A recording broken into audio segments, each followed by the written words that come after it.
இப்ப நெக்ஸ்ட் வந்து பிரவீன் ஒரு கேள்வி கேட்டிருக்காரு. Sometimes it is too heavy on concentrating on multiple DevOps and cloud tool sets. Your opinion?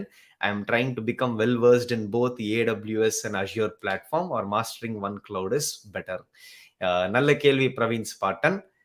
ஒரே செகண்ட் முதுவலிது. ஓகே.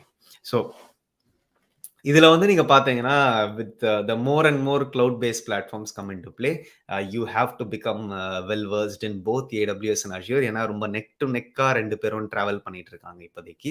ஸோ கண்டிப்பா நீங்க வந்து ரெண்டுத்தையும் நீங்க படிக்கணும், வேற வழியே இல்லை. சிஸ்டம் என்ஜினியர்ஸ், கிளவுட் என்ஜினியர்ஸ்க்குலாம் ஏன் அதிகமான சம்பளத்தை கொடுக்குறாங்க அப்படின்னா இது இந்த ஒரு ரீசனுக்காக தான். ஏன்னா நிறைய டெக் ஸ்டாக் வந்துருச்சு. ஸோ அதனால நிறைய டூல்ஸ் அண்ட் ப்ராக்டிசஸ் வந்துருச்சு.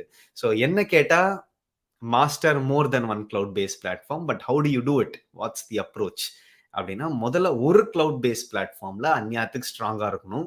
அதுக்கப்புறம் மீதி எல்லாத்தையும் கம்பேர் அண்ட் கான்ட்ராஸ்டா படிக்கணும் அப்படின்றது தான் என்னோட கருத்துங்க. ஸோ ஏடபிள்யூஎஸ்ல நீங்க நல்லா ஸ்ட்ராங் ஆயிட்டு அதுக்கப்புறம் நீங்க அஷ்யூரை வந்து மேலோட்டமா படிங்க.